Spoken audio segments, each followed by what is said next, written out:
Hey, today's question is, what if the reason you feel stuck is because you're living outside the boundaries God gave you? We're in Numbers chapter 34, and this chapter is all about the land God promised his people and the lines he drew to protect it. And listen, boundaries aren't restrictions, they're blessings. God sets the limits not to keep us from joy, but to keep us from destruction. In verses 1 through 15, God draws the lines. He says, give these instructions to the Israelites. When you enter Canaan, the land will be allotted to you as an inheritance. God gives the southern, northern, eastern, and western boundaries of the land. It's specific. This wasn't just a vague promise. God marked out the inheritance in detail.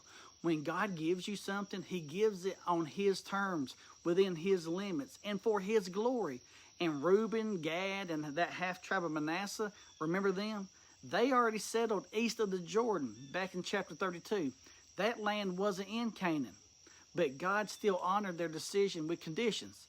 In today's world, people want blessings with no borders, purpose with no submission, and inheritance with no obedience. But God says, this is the land I'm giving you, and these are the lines I'm drawing. In verses 16 through 29, we see leaders appointed to divide the land.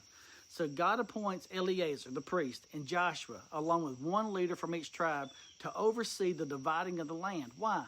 Because God's promises still require wise leadership and faithful stewardship.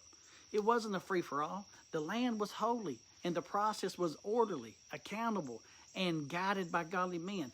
This is where a lot of people fall short. They want the gift, but not the godly guidance. So what's Numbers 34 teaching us? First, God defines your inheritance. Don't go outside of it. Second, boundaries, they ain't bad. They're here to protect your blessing. And third, you need godly leaders to help you walk into what God promised. Fourth, don't compare your portion to somebody else's.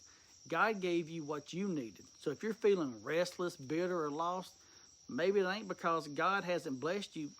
Maybe it's because you wandered outside the lines he drew for your good. So keep reading your Bible and don't be dumb.